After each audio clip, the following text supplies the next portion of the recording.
कानून व्यवस्था के ऊपर आपकी सरकार पर लगातार सवाल उठ रहे हैं। जो लोग बाहर चलाने वाले हैं सब सलाखों के पीछे जाएंगे, कोई भी बख्शा नहीं जाएगा। आप तो सरकार का हिस्सा होने के बावजूद भी विपक्ष के नेता की ही भूमिका निभा रहे हैं। चलो वो अपना साथी तो मानते हैं हमें, इनकी सुई मुकेश अग्निहोत्री पे अटकी हुई है। मर्यादा तोड़ के बात करेगा तो हम उसी भाषा शैली में जब टिका के जवाब देंगे तो बहुत मुश्किल होगी। ये आंकड़ों का हेरफेर क्यों? सरकार 69,000 करोड़ पर छूटती है, आप 75,000 करोड़ कहते हैं, उसके बाद 80 हो जाता है, उसके बाद 92 हो जाता है। ये तो प्रदेश की ये जनता है, ये सब जानती है। मुकेश अग्निहोत्री को हमीरपुर संसदीय क्षेत्र से लोकसभा का चुनाव लड़वाया जा सकता है। नेता जब सरकार बनता है तो कई तरह के सवाल भी उठते हैं, कई तरह के आरोप भी लगते हैं, कई तरह की चर्चाएं भी चलती हैं, और जो सबसे बड़ी बात होती है वो होती है बेरोजगार युवाओं द्वारा की जाने वाली शिकायतें। बातचीत के लिए हमारे साथ हिमाचल प्रदेश के पहले उप मुख्यमंत्री मुकेश अग्निहोत्री हैं। आपसे पहला सवाल लूंगा, लोकसभा चुनावों का कुछ समय बाद शोर डलने वाला है। कहा यह जा रहा है 5 राज्यों के जो चुनाव हैं, 3 राज्यों में भाजपा और कांग्रेस का सीधा मुकाबला है, 2 राज्यों में रीजनल पार्टियां हैं। क्या आपको भी ऐसा लगता है कि इन चुनावों के जो परिणाम रहेंगे उनका असर लोकसभा चुनावों में भी देखने को मिलेगा? ऐसा है कि 5 राज्य कांग्रेस पार्टी जीतने जा रही है और ज़बरदस्त तरीके से रुझान देशवासियों को मिल रहे हैं। तो इसलिए आपका ये कहना कि मुकाबला है, हम इससे सहमत नहीं हैं। और हर तरफ से ये बातें, ये रुझान सामने आ रहे हैं। मध्य प्रदेश में कांग्रेस की शानदार सरकार बनेगी, छत्तीसगढ़ में हम रिपीट कर रहे हैं, राजस्थान में हम रिपीट कर रहे हैं, और दूसरे राज्यों में भी आप देख रहे हैं कि कितना ज़बरदस्त तेलंगाना वगैरह में क्या रिस्पांस मिल रहा है। ये तो भाजपा की परेशानी है इस समय कि 5 राज्यों के चुनाव हो रहे हैं और 5 हाथ से निकलने जा रहे हैं। आपकी प्रदेशाध्यक्षा कुछ दिनों पहले एक किस्सा छेड़ रही थी कि लोकसभा चुनावों के वक्त नहीं, उससे पहले ही लोकसभा प्रत्याशियों के नाम हाईकमान को घोषित कर देने चाहिए। कृषि मंत्री ने भी इसका समर्थन किया, राजस्व मंत्री ने भी इसका समर्थन किया। आप खुद सरकार का हिस्सा हैं, उप मुख्यमंत्री आप हैं, क्या आपको भी लगता है हाईकमान को इस तरह का कदम उठाना चाहिए? नहीं, देखिए, पार्टी अध्यक्ष ने कोई बात कही है तो अपने विवेक से कही होगी। आप ये बात उन्हीं से पूछिए। इसके अलावा क्या ऐसा भी हो सकता है कि चुने हुए विधायकों में से भी कोई लोकसभा का प्रत्याशी हो सकता है? नहीं, ऐसा है कि अभी तो पहले 5 राज्यों के नतीजों का इंतज़ार कीजिए, उसके बाद लोकसभा की आहट सुनाई देगी। तो इसलिए कौन प्रत्याशी होगा, कौन प्रत्याशी नहीं होगा, ये तो भविष्य के गर्भ में है बातें। और कोई विधायक होगा या नहीं होगा, ये तो हाईकमान को तय करना है, या जो हमारी इलेक्शन कमेटी है उसको तय करना है। तो बातचीत के माध्यम से कैंडिडेट्स चुनाव लड़ेंगे। प्रदेश में एक और चर्चा चल रही है। कुछ लोग कह रहे हैं कि जो लोग मुकेश अग्निहोत्री को नहीं चाहते हैं सरकार का हिस्सा होने के बावजूद, वो लोग ये भी कह रहे हैं कि मुकेश अग्निहोत्री को हमीरपुर संसदीय क्षेत्र से लोकसभा का चुनाव लड़वाया जा सकता है। क्या इस बात में कोई सच्चाई है? नहीं, अब मुझे तो पता नहीं किन शुभ चिंतकों की आप बात कर रहे हैं, कौन जो है मुकेश को नहीं चाहने वाला है। वो पहले फहरिस्त मुझे पेश की जाए ताकि मुझे मेरा भी ज्ञान में कोई बढ़ोतरी हो सके। आपसे जुड़े हुए कुछ समर्थक हैं, सरकार में अपनी ताजपोशियों का इंतजार कर रहे हैं, कब तक मिलेंगी या नहीं मिलेंगी? सरकारों में ये सिलसिला चलता रहता है, समय समय पे ताजपोशियाँ होती रहती हैं। मुख्यमंत्री जी का विशेष अधिकार है मंत्रिमंडल का विस्तार करना या ये ताजपोशियाँ करना, और वही इसके बारे में बयान देने के लिए अधिकृत हैं। कानून व्यवस्था के ऊपर आपकी सरकार पर लगातार सवाल उठ रहे हैं। आपके ऊना सदर के विधायक भी कह रहे थे कि आपके ही जिला में पुलिस किडनैप होने की घटनाएं हो रही हैं, आए दिन गोलियां चल रही हैं, एक गोलीकांड पिछले दिनों कांगड़ा में भी हुआ। कानून व्यवस्था पर आपकी क्या राय है? नहीं, ऐसा है कि कानून व्यवस्था को नियंत्रित करने के लिए सरकार पूरी तरह सजग है, गंभीर है, राजनीतिक इच्छा शक्ति से काम कर रही है। आप देख रहे हैं कि क्रिप्टो करेंसी का मामला हुआ, कितने तेज़ी से एसआईटी का गठन किया गया और पूरा मामले का पर्दाफाश कर दिया गया, पूरा जो है क्रैकडाउन हो गया कि कौन लोग इसमें शामिल है 2500 करोड़ रुपए के मामले में, और जिन लोगों ने 200 करोड़ रुपया अर्जित किए हैं या जिन्होंने ये जो लोगों की लूट की है, पूरा सामने आ गया है। ऐसे ही इस चिट्टे के खिलाफ ज़बरदस्त एक्शन प्रदेश सरकार कर रही है, जो ना भूतो है ना भविष्यति है। हाँ ठीक है, बड़े पैमाने पे अंतर्राष्ट्रीय ताकतें देश में ये चिट्टा सप्लाई कर रही हैं, कहीं पाकिस्तान का अमृतसर के रास्ते से ये पहुंचता है या अफ़गानिस्तान से आता है या दूसरे लोग हैं, लेकिन हमने जो है 1575 केसेस रजिस्टर किए हैं, 2219 लोग हमने हिरासत में लिए हैं, 12 किलो चिट्टा हमने पकड़ा है। तो लेकिन राजनीतिक इच्छा शक्ति से ही इन मसलों पे पार पाया जा सकता है। अवेयरनेस प्रोसीजर करना है या कोई और कदम उठाने हैं, वो हम कर रहे हैं। और प्रदेश में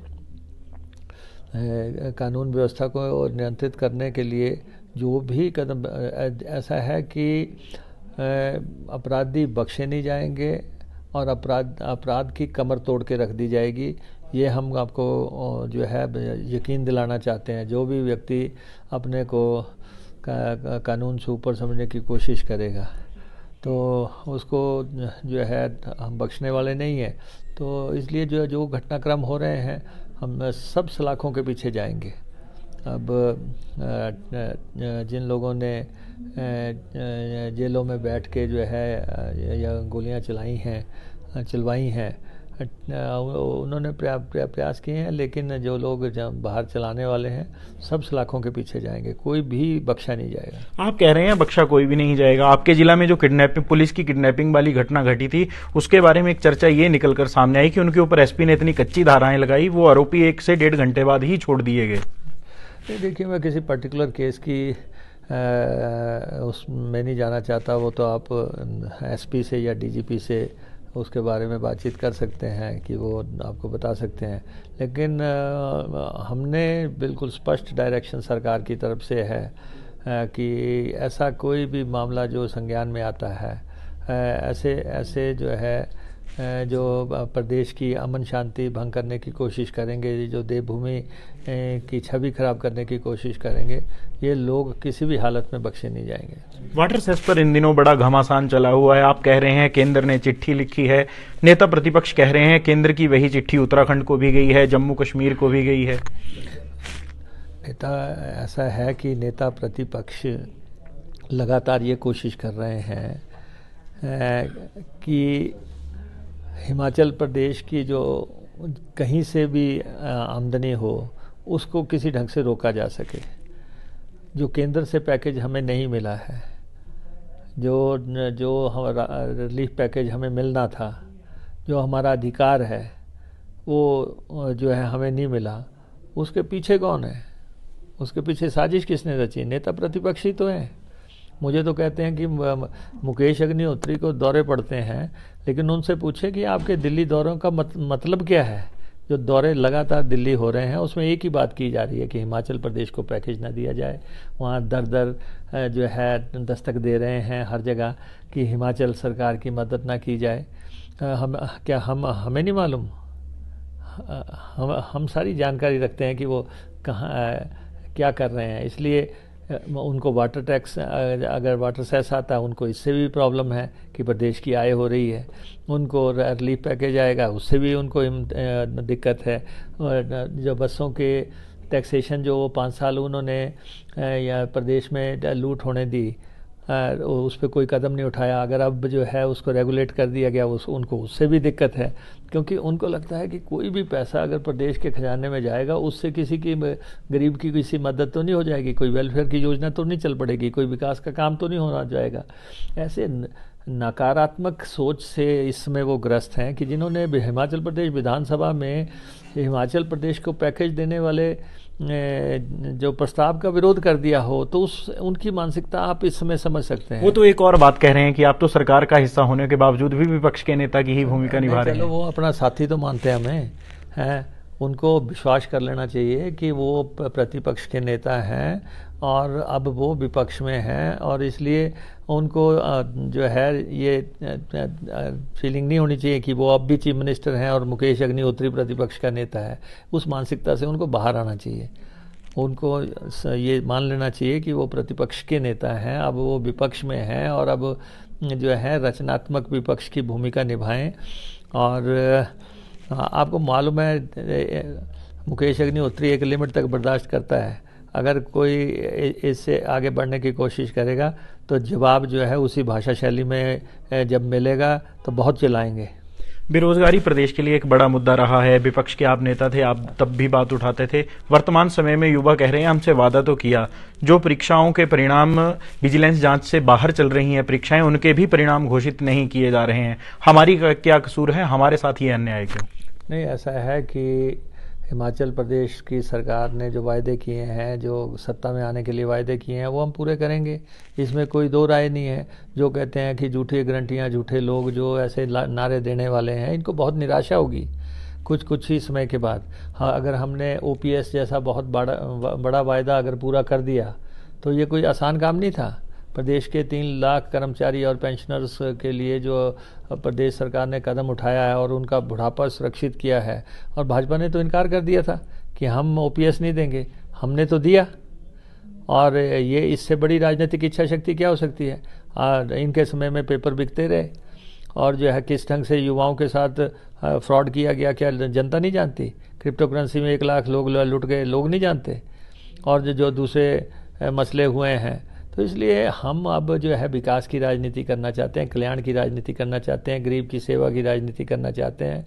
लेकिन इनकी सुई मुकेश अग्निहोत्री पे अटकी हुई है। वो वजह सिर्फ एक है कि इनको लगता है कि इस व्यक्ति ने मेरा जो है राजपाट छिनवा दिया, तो इसलिए रह के जो है उनको रात के अंधेरे में भी सुबह सवेरे उठते हुए भी जो है शायद मुकेश अग्निहोत्री याद आते हैं। तो इसलिए जो है मुकेश अग्निहोत्री 25 साल से प्रदेश की राजनीति में है और 5 बार का MLA है, और इसलिए वो जानता है। लेकिन ऐसा है कि हम कोई आदमी मर्यादा तोड़ के बात करेगा तो हम उसी भाषा शैली में जब टिका के जवाब देंगे तो बहुत मुश्किल होगी। पिछले दिनों आपने एक श्वेत पत्र लाया था। श्वेत पत्र जिस दृष्टि से लाया गया था उस दृष्टि से अभी तक कोई कानूनन कार्रवाई देखने को नहीं मिली। क्या मानकर चलें कि वो श्वेत पत्र जो था वो महज जनता को दिखाने के लिए ही था? जनता का दरबार ही सबसे बड़ा दरबार होता है। श्वेत पत्र पे कोई FIR थोड़ी होती है। श्वेत पत्र जनता के लिए ही होता है, प्रदेश की जनता के लिए। और वो 92,000 करोड़ रुपए की देनदारियां दे के चले गए, 75,000 करोड़ रुपए का कर्जा दे के चले गए हैं, 11,000 करोड़ कर्मचारियों का इन्होंने दिया नहीं। जो कहते हैं ना झूठी जनता, झूठे नेता, झूठे लोग, उनसे पूछो कि 11,000 करोड़ रुपए के कर्मचारियों के ड्यूज़ की अनाउंसमेंट करके पैसे नहीं दिए, झूठा कौन है? महंगाई भत्ते की 2 किस्तें अनाउंस करके आपने पैसा नहीं दिया, झूठा कौन है? एक सवाल तो जनता कह रही है, आपसे भी बनता है कि ये आंकड़ों का हेरफेर क्यों? सरकार 69,000 करोड़ पर छूटती है, आप 75,000 करोड़ कहते हैं, उसके बाद 80 हो जाता है, उसके बाद 92 हो जाता है। ये आंकड़ों का हेरफेर क्यों? कोई आंकड़ों का हेरफेर नहीं, ये सरकारी दस्तावेज है। सरकारी दस्तावेज में कोई हेरफेर नहीं होता। ये जो है जो उन्होंने कर्जा उठाया, जो वो प्रोजेक्शंस कर गए, जितना पैसा उन्होंने उसमें लेने के लिए प्रस्ताव किया, वो सारे आंकड़े इकट्ठे करके ये सामने बात आई है। 92,000 करोड़ रुपया जिस व्यक्ति के अपने कार्यकाल के दौरान जो है लगभग 45,000 करोड़ रुपए के कर्जे और देनदारियां खड़ी कर रखी हों, और वो जो है व्यवस्था की बात करें, तो प्रदेश की ये जनता है, ये सब जानती है। एक आखिरी सवाल लूंगा। मुख्यमंत्री से मिलने वाले आप पहले शख्स हैं बीमारी के दौरान जो मुख्यमंत्री से मिले हैं। मुख्यमंत्री का स्वास्थ्य कैसा है? या मैं मुख्यमंत्री जी से मिलने दिल्ली गया था। मुख्यमंत्री जी के पास मैंने काफ़ी समय उनके पास बिताया, और वहाँ वो पूरे चीयरफुल थे, और उन्होंने मेरे साथ बातचीत की और प्रदेश के मसलों के बारे में भी उन्होंने बातचीत की। वो सुबह शाम सैर भी कर रहे हैं, खाना भी अब उन्हें डाइजेस्ट होने लगा है। और बीमारी है, कभी भी दस्तक दे देती है, इसलिए हम उनके जल्दी स्वस्थ होने की कामना करते हैं। और मुझे लगता है कि आने वाले हफ्ता भर के अंदर जो है वो प्रदेश में कामकाज को फिर लौटेंगे। और डॉक्टरों की निगरानी में सारे टेस्ट हुए, डॉक्टर्स ने बताया कि टेस्ट उनके सारे सही हैं और आराम उनको सुझाव दिया गया था, इसलिए आइसोलेशन में रहे। जैसा कि हमने आपको पहले बताया था, नेता जब सरकार बनता है तो कई तरह की शिकायतें होती हैं, कई तरह के सवाल होते हैं, और उत्तर देने के लिए सरकार के उप मुख्यमंत्री मुकेश अग्निहोत्री हमारे साथ थे। संवाद भारत में अभी के लिए बस इतना ही। नमस्कार।